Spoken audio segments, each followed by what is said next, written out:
ආයිබෝන් ඔයාලා සියලුම දෙනාම අපේ V7 ෆැමිලි එකට බොහොමත්ම ආදරෙන් පිළිගන්නවා. ඉතින් අද වෙනස්ම විදිහේ ලස්සන වීඩියෝ එකක් තමයි ඔයාලට අරගෙන ආවේ. දැන් ටික දවසකට කලින් මට මැසෙන්ජර් එකෙන් මැසේජ් එකක් එනවා අංජලා කියලා. එයා ඇත්තටම මට මැසේජ් කරලා තිබුණේ කැනඩා වල ඉඳන්. එයාට ලොකු උදව්වක් ඉල්ලන්න තමයි ඇත්තටම මට මැසේජ් කරලා තිබුණේ. මොකද කියනනම් එයාගේ නංගි ප්‍රෙග්නන්ට් වෙලා. ඉතින් එයාට එකපාරට මොකද කරන්න කියලා හිතාගන්න බැරි වුණාලු. මොකද එයා මෙහි ඉන්නකොට එයාගේ ප්‍රෙග්නන්සි පීරියඩ් එකේ ඊට පස්සේ බබා ලැබුණාට පස්සේ ඔක්කොම දේවල් ඒගොල්ලෝගේ නංගි තමයි ළඟ ඉඳගෙන හැමදේම ආදරෙන් බලාගෙන කරලා තියෙන. ඉතින් එයා දැන් රට ඉන්න නිසා එයාට දැන් ඒක දැනගත්ත ගමන් එයාට හරිම දුකයි නංගි ළඟ ඉන්න බැරි වෙච්ච එක ගැන. ඉතින් එයාට එකපාරට මතක් වුණේ මාව කිව්වා. ඉතින් එයාට ඕන නංගිට රස කෑම එකක්, ඊට පස්සේ චුටි කේක් එකක්, ඒ වගේම නංගිට පොඩි ගිෆ්ට් එකක් මොනවා හරි යවන්න එයාට ඉහින් බඩු ටිකක් ලෑස්ති කරලා මෙහි ලංකාවට ඒ වෙනකන් අර දැනගත්ත සතුටට මොනවා හරි නංගිට යවන්න අවශ්‍ය වුණා. ඉතින් මෙයාට දැන් ඕන ඔක්කොම රික්වයර්මන්ට් මට එක තැනකින් කරන තැන මම ඇත්තටම බැලුවා මට හොයාගන්න බැරි වුණා. මොකද කෑම යවන තැන් ගොඩක් තියෙනවා. ඒ වගේම ගිෆ්ට් අයිටම්ස් යවන තැන් තියෙනවා. ඉතින් කේක්ස් යවන තැන් තියෙනවා. ඕක තැන් තුනකට කියලා යවන්න ඉතින් ඇත්තටම ටිකක් අමාරුයි අපහසුයි. ඊපස්සේ ඉතින් වෙන ඔප්ෂන් එකක් නැති නිසා මම එයාට කිව්වා එහෙනම් මම මෙහෙන් ඔයාට ඕන දේවල් ටික අරගෙන නංගිට යවන්නම් කියලා.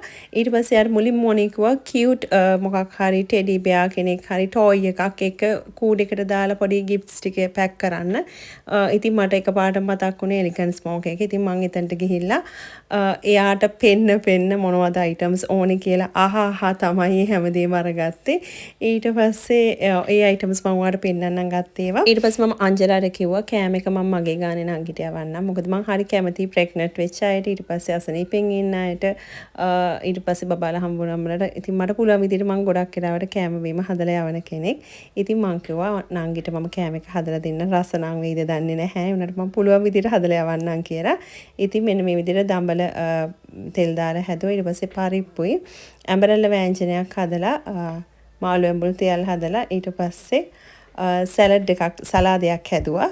සලාදෙත් එක්ක ඔම්ලට් එක. ඔය ටික තමයි මම කෑමට ලෑස්ති කරේ. මේ ඉතින් ඇත්තටම මට කියන්න සන්තෝෂයි නංගිට පහුගිය කාලෙම කන්න බැරි වෙලා හිටියේ. ඉතින් නංගි මට ස්පෙෂල් මැසේජ් කරලා ඊට පස්සේ එයා ඇත්තටම මාව දන්න කෙනෙක් නෙමෙයි. පස්සේ තමයි දැනගෙන මට මැසේජ් කරලා තියෙනවා අනේ අක්කි thank you කෑම කාලෙකට පස්සේ මං කෑම ටිකක් කෑව රසට කියලා. ඉතින් එහෙම අහන්නකොට හරිම සතුටුයි. ඉතින් මම ඔයාලට පෙන්නන්න මම මොනවද මේ ගත්ත ගිෆ්ට් කියලා. ඉතින් මෙන්න මේ විදිහට එලිගන්ස් ස්මෝක් එකෙන් මම ගත්ත මේ කූඩේ මෙන්න මේ චුටි බනීවයි. ඊට පස්සේ එයාට කාඩ් එකක් ගන්න ඕනේ. ඉතින් ආයෙකට ලියන්න ඕනේ ඒවා ලොකු මෙන්න මේ වගේ ලියුමක්ම මට එවලා තිබුණා ලියන්න කියලා. මං ඉතින් ඒකත් ඊට පස්සේ ලියලා ওই විදිහට ලියන්න ඉඩත් මදි. මම ඉතින් අන්තිම වෙදී චූටිට ඒකත් ලිව්වා. ලියලා ඊට පස්සේ යාට චොක්ලට්ස් ගන්න ඕනේ කිව්වා. තව නට්ස් එක්ක. ඉතින් මෙහි ඇත්තටම අර අපිට චොක්ලට්ස් හොඳ ගන්න තැනක් තිබුණේ නැහැ. මං ඊට පස්සේ ස්පා එකෙන් තමයි චොක්ලට්ස් වගේ මේ නට්ස් ඒ ටික ගත්තේ. ඒ ටික අරගෙන මෙන්න මේ ටික තමයි ඒ ටික අරගෙන පැක් කරා. ඊට පස්සේ මම කේක් එකක් ගත්තා. මට ඇත්තටම කේක් එක හදන්න ටයිම් එකක් තිබුණේ නැහැ. මමත් ගොඩාක් බිසි ඒ දවස්වල. අංජලාට ඕනේ කරපු කේක් එකේ ඩිසයින් එක මම ග්ලිටර් කේක්ස් එකට යවුවාම මම කියපු විදිහට මට කේක් එක කරලා ඉවරලා තිබුණා.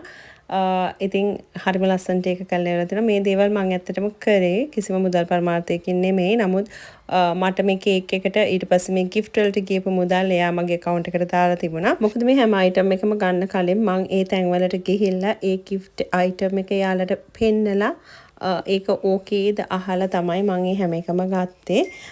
ඉතින් ඒක නිසා යා ඕකේ කියපු විදියට තමයි මේ items ඔක්කොම select කරගත්තේ.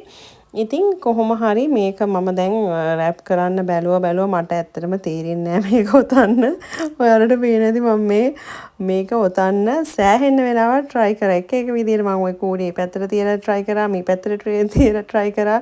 මට තේරෙන්නේ නැහැ ඇත්තටම මේක කොහොමද ඔතන්නේ කියලා. මොකද මම ඊට පස්සේ ඔය එලිගන්ස් ස්මෝක් එකේ වීඩියෝස් වගේකුත් බැලුවා. මෙහෙම මේගොල්ලෝ මේක රැප් කරලා තියෙන විදිය ගැන හිතා ගන්න. මට ඒකත් ඇත්තටම හොයාගන්න බැරිදී.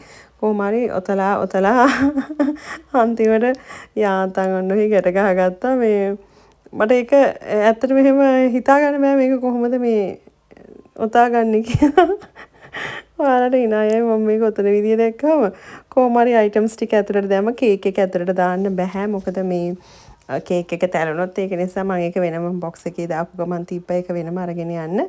කේක් එක වගේම බත් එක ඒ ටික මම වෙනම අරගෙන යන්න තිබ්බා. ඒකට තමයි මේක යන්න ලෑස්ති කරගත්තේ. මොකද එයාගේ නංගි යුනිවර්සිටි එකේ ලෙක්චරර් කෙනෙක්. ඉතින් නංගි ලෙක්චර්ස් ඉවර වෙලා ගෙදර එන්නේ රැට. ඉතින් රැට තමයි යාලට ෆ්‍රී වෙන්නේ වගේම ගෙදර ඉන්න ටයිම් එක තියෙන. ඉතින් ඒක නිසා මම ඒ ටයිම් එකත් අංජනාගෙන් අහගෙන නංගි ඉන්නේ. මොකද එයා නංගි දන්නෙත් නැහැ මෙහිම ගිෆ්ට් එකක් ගේන බව. මේ යන්න ලෑස්ති කරගත්තේ.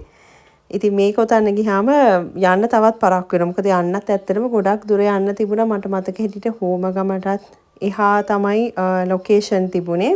ඉතින් කොහොම හරි අන්තිමට මේකත් කොහොම හරි යන්තම් ඔතාගෙන අනිත් බඩු ටිකත් අරගෙන අපි දුර ගියා. මොකද නැත්තම් රැට කන්න වෙන්නේ නැහැ. ඊළඟ දවසේ උදේට තමයි කන්න වෙන්නේ. තවත් පරක් වුණා නා. ඉතින් මේක බලන ඔයාලට සමහර හිතෙන්න පුළුවන් අනේ මේ බබාලා පස් දිනක් ඉඳිදි තව මොනවද මේ වෙන වැඩ කර ඉන්නේ කියලා. ඉතින් එහෙම නෙමෙයි. අත්‍තරම් මේ දෙයින් මම පුදුමාකාර සතුටක් ලැබුවා. ගොඩක් දෙනෙක් මගෙන් අහනවා බිස්නස් අයිඩියාස් ගැන. ඒගොල්ලෝ මොනවද ස්ටාර්ට් කරන්න හොඳ බිස්නස් වගේ. ඉතින් ඇත්තටම මේක හොඳ බිස්නස් අයිඩියා එකක්. ඕගොල්ලන්ට පුළුවන්කමක් තියෙනවා නම් රට ඉන්න අයගේ මේ වගේ ඕඩර්ස් ඒ කියන්නේ එකම තැනකින් ෆුල් පැකේජ් එකම ගන්න පුළුවන් වගේ තැනක් නම් ගොඩක් වටිනවා. මොකද එහෙම තැනක් මට හොයාගන්න බැරි වෙච්ච නිසා තමයි මම මේ විදිහට මම මේ ටික කරලා ගිහින් දුන්නේ.